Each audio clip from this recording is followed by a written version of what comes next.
Graça e paz, meus irmãos, estamos aqui em mais um momento de fé com Manuel Costa. Eu venho trazer uma mensagem de Deus para a sua vida, uma mensagem conhecida, que está em Lucas, capítulo 16, do versículo 19 ao 31, que fala, onde Jesus fala a parábola do rico e de Lázaro. Sabe quando olhamos para uma história e percebemos que ela já está acontecendo? E se Jesus, ao contar a parábola do rico e de Lázaro, ele não estivesse apenas descrevendo dois destinos futuros, mas revelando dois modos de existir que já convivem no mesmo tempo, na mesma rua, na mesma cidade. A pergunta que essa parábola nos impõe não é, em primeiro lugar, para onde vamos depois que morremos. Ela é mais silenciosa e profunda, e mais incômoda ainda. Onde já estamos enquanto vivemos? Jesus fala de dois homens que respiram o mesmo ar, vivem sob o mesmo céu e caminham sobre a mesma terra. Um está cercado de abundância, o outro de carência. Mas o choque do texto não está na diferença econômica, está na proximidade ignorada. Lázaro não vive em outro bairro, nem em uma realidade distante, ele está à porta. O mundo do rico e o mundo de Lázaro se tocam todos os dias, mas não se encontram. E aqui está a revelação. Existem dois mundos coexistindo antes da morte. Quando Jesus descreve o que acontece após o fim da vida, ele não cria um cenário novo, você percebe? Ele apenas retira o véu.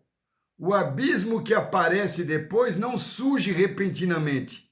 Ele é a continuação de um abismo construído lentamente dia após dia.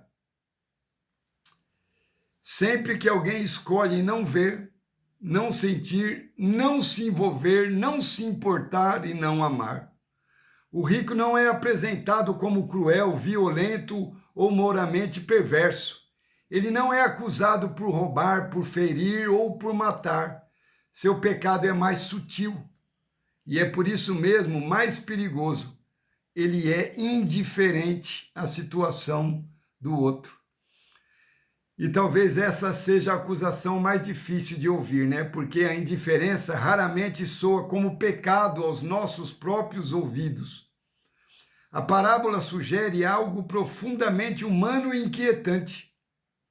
A condenação não nasce de grandes pecados escandalosos, mas de pequenas omissões repetidas, normalizadas e também justificadas por nós. Surge então uma pergunta inevitável: Jesus estava descrevendo o céu e o inferno literalmente ou falando simbolicamente? A resposta também é mais profunda do que escolher um lado. Jesus não oferece uma aula de geografia do além. Ele revela uma lei espiritual. O que escolhemos ser agora, preste atenção nisso, o que você escolhe ser hoje é o que vai moldar aquilo que seremos para sempre. É profundo isso, né? A vida não termina no túmulo, ela se revela. A eternidade nessa parábola não é um castigo arbitrário por Deus, mas a continuação coerente de uma existência vivida sem relação, sem escuta, sem compaixão e sem abertura ao outro, sem dar oportunidade ao outro. O rico, mesmo em tormento, ele não muda a lógica dele. Ele continua tentando usar Lázaro, continua pedindo sinais extraordinários, continua tratando a salvação como algo externo, mágico, distante da sua própria transformação interior. E a resposta permanece clara, desconcertante. Quem não ouve a palavra enquanto vive, não será convencido nem pela ressurreição. Talvez Jesus tenha contado essa parábola não para nos fazer temer o inferno, mas para nos impedir de construí-lo agora, porque é aqui que nós estamos selando o nosso destino. céus e inferno, condições da alma, não importa.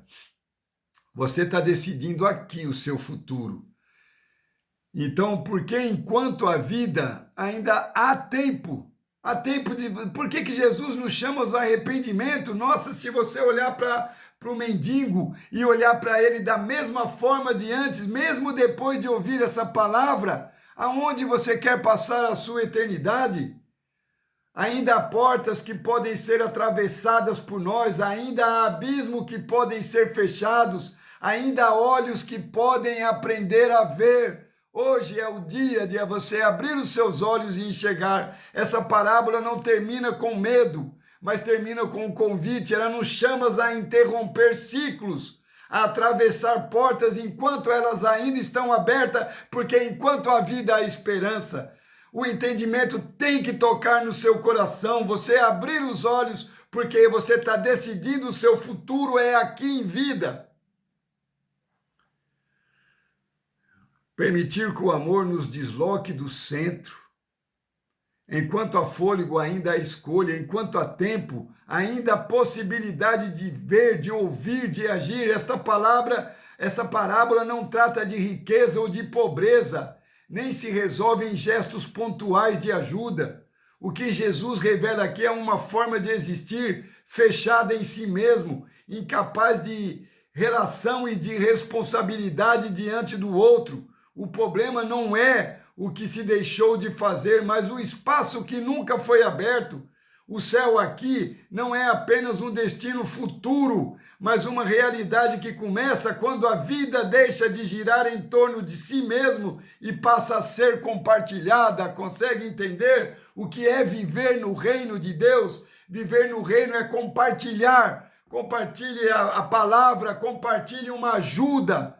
E talvez seja exatamente aí que Deus esteja nos esperando, no agora, em que a eternidade começa a se formar dentro de nós. Então, o seu futuro é você que está decidindo aqui mesmo.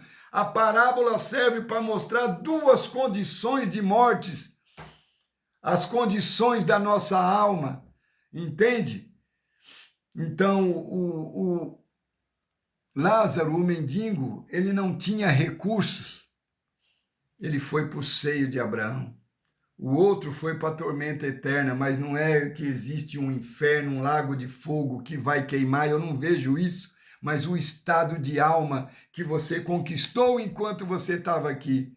Porque se você sair daqui atormentado, a tormenta vai ser eterna. Se você sair daqui entendido, abençoado por Deus, essa bênção também vai ser eterna. Reflita sobre isso. Vamos orar, Pai querido, Pai amado. Receba nosso louvor, a nossa adoração, a nossa gratidão. Obrigado por uma palavra tão maravilhosa como esta, que nos leva a entender, Senhor, que o nosso futuro está sendo decidido aqui, agora, neste momento, Pai, em que nós estamos ouvindo a Tua palavra, abrindo o nosso coração para o entendimento, Senhor.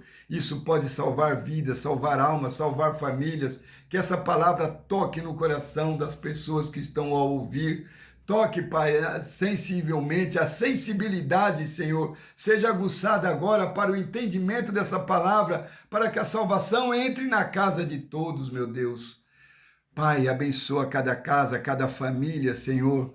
Abençoe os casamentos, abençoe os filhos, Pai. Leve cura nas casas onde as pessoas estão enfermas. Leve libertação para aqueles que estão cativos, leve luz para aqueles que estão na escuridão, Pai. Traga paz nos nossos corações, meu Deus. Paz, saúde, prosperidade e até a próxima, se o Senhor nos permitir, amém? E se você gostou, compartilhe essa palavra, deixe seu amém nos comentários. Vamos fazer o canal crescer, em nome de Jesus.